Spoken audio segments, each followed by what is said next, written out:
السلام عليكم. صباح الخير، صباح الجمال والسعادة، صباح الحب والسلام. مكملين في ان احنا بنحاول ناخد الخبرة والعبرة من بعض القصص اللي مرت في حياتنا. قصة النهاردة كالمعتاد، واحد متجوز واحدة وفي مشاكل. الراجل ربنا كرمه وهو في سن الشباب كده، رايح مسافر على دولة أوروبية. وهو هناك طبعا زي كل الشباب حوش شوية فلوس وبعدين عاوز يرجع بلده بقى عشان يتجوز. وبالفعل لقى عروسة. الراجل ده لما راح يتجوز شاف بنوتة عينيها خضرة شعرها أصفر، واتجوزها على كده وهي بتشتغل شغلانة كويسة جدا وعندها دخل كويس.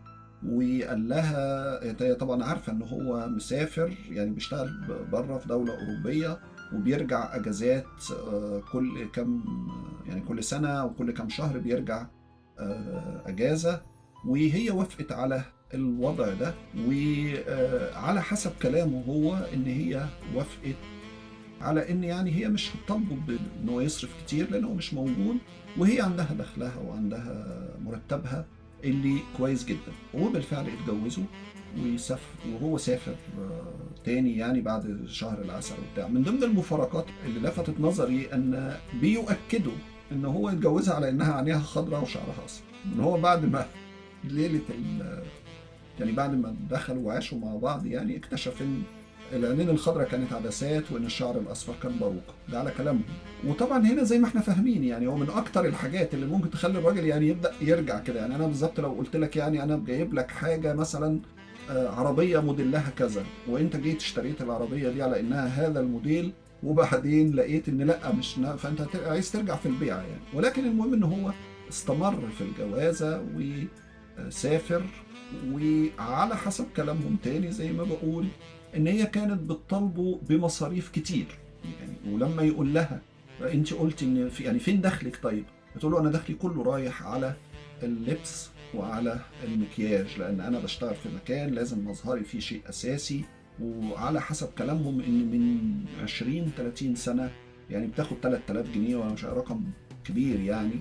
ومع ذلك كانت بتصرفه كله وكانت عاوزه منه مصاريف. فهو بما ان يعني انت عماله تطلبي مصاريف، قال لها خلاص انا هقدر ان انا ابعت لك هذا القدر من المصاريف. يعني نقول مثلا ان هي دخلها 3000 جنيه وهو قال لها انا هبعت لك 500 جنيه.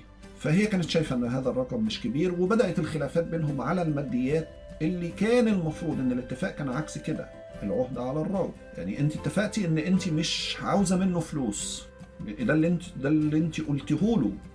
وهو الراجل وافق على الزواج على هذا الاساس ان يعني لما ينزل ويعيش معاكي يبقى هو بيصرف وبياكل وبيشرب وانت بتعيشي معاه، وهو بيحوش فلوس علشان يحسن حياتكم وتعيشوا من هذا يعني هتبقى العيشه هي ماشيه كده يعني. وبعدين انت بدات تغيري كلامك. اللي حصل ان بعد خلافات رجعوا تاني اصطلحوا، ولما اصطلحوا نزل حملت خلفت الحمد لله رب العالمين. هيبقى في بيبي وهيبقى في طفله، ربنا يكرمها ويديها العمر. وبعدين حصل ان هم اختلفوا تاني واتخانقوا تاني، وهي عماله كل اللي هم بيقولوه يعني ان الخلاف ان هي كانت دايما بتطلب منه فلوس كتيره، لدرجه ان هو بقى يلاقي نفسه يعني الفلوس اللي هو لو هيديها كل الدخل اللي هو بيعمله من شغله بره البلد مش هيكفي ان هو يصرف عليها. طب وبعدين انا هحوش ازاي وهقدر ان انا اكون فلوس مثلا عشان لما ارجع بلدي بقى اقدر ان اعمل مشروع ولا لا، ان هو مش عارف يعني الموضوع مش نافع يمشي كده. اختلفوا واتخانقوا وبدأ الموضوع يدخل في خناقات جامدة، لدرجة ان جم في يوم من الايام يقعدوهم مع بعض علشان يعني يصطلحوا او يحلوا المشكله او كل واحد يقول اللي عنده. ولدرجه ان حد من الجيران لما سمعهم بيتخانقوا، اللي هم يعني هو دلوقتي بقى الموضوع فيه ايه، حد من اهلها وحد من اهله ومجتمعين علشان يتكلموا، فالجيران سمعوا صوتهم فندهوا تعالوا يا جماعه، طب بدل ما تقعدوا تعالوا اقعدوا عندنا. فكمان يعني دخلوا الجيران علشان يخلوهم ما يتخانقوش مع بعض، اللي هو اخوها واخوه وهي وهو واخ تاني ليه هو صغير. فهو في وسط الكلام وهم عند الجيران قال لها خلاص انا مش طايق ان انا اقعد معاكم، انا هرجع شقتنا، يعني هرجع الشقه اللي قصادها يعني. فقام أخوها مسك مطوة وكان هيضربه في ظهره، فأخوه حاول إن هو يمسك هيضرب أخوه ده في ظهره يعني، أخ أصغر حاول إن هو يمسك المطوة، فكانت النتيجة إن المطوة خبطته في إيده هنا كده.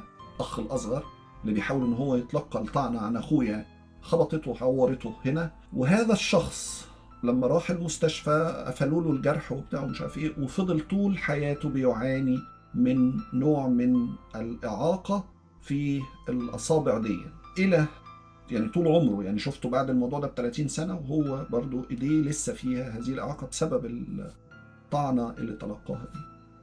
يقف الموضوع عند كده؟ لا، ده المشكلة تكبر يعني، سبحان الله يعني. طب اتخانقوا وعملوا مش عارف ايه في محضر في مش عارف ايه، طب هنعمل قضية، وفعلا بقى في قضية للأخ اللي ماسك المطوة علشان هيضرب الزوج في طفلة اتولدت. كارثة الكبرى بقى، الكارثة اللي إلى الآن أنا شخصيا سنين، على فكرة الموضوع ده من أكتر من 30-40 سنة يعني، أظن أكتر من 30 سنة يعني، أكتر من 30 سنة. إلى الآن أنا مش مستوعب إزاي الموضوع حصل يعني، ولكن حصل بالفعل. وبنقول لازم الناس تاخد بالها. أنت دلوقتي في خلافات مع زوجك، وفي خلافات وفي قضية وفي مش عارف إيه، الطفلة الصغيرة واقفين في الشباك وإدتها لأختها الصغيرة.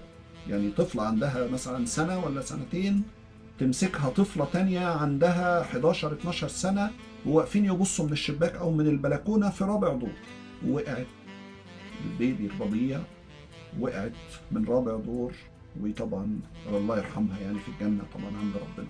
وهنا يدخل الموضوع ان ده هم قتلوا الطفلة علشان يتخلصوا منها، علشان ينتقموا من اخويا، علشان طبعا كلام الاخ اللي كان موجود في مصر.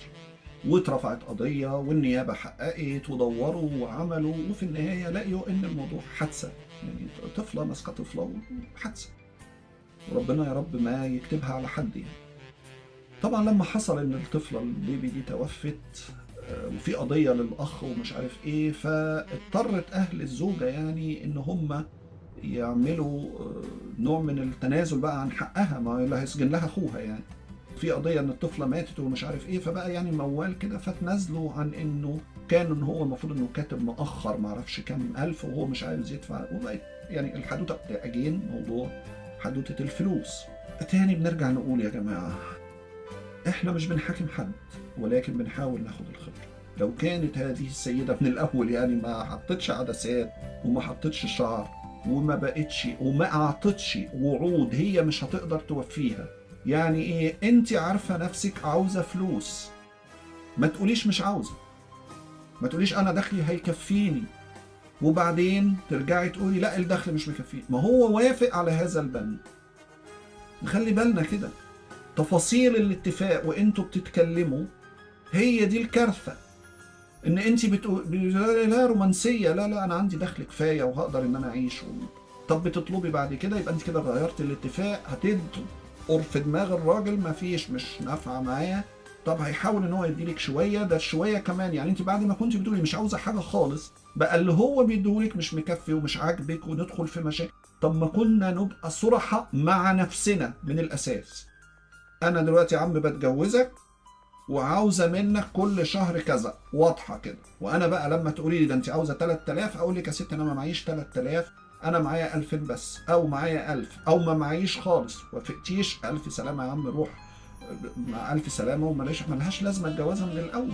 تاني زي ما بقول يا جماعه، اكبر شيء بلاحظه في المشكلات دي كلها ان تلاقي الناس بتسال اسئله وبتبحث عن اجوبه لاسئله كان المفروض انها تتسأل قبل ما نعمل.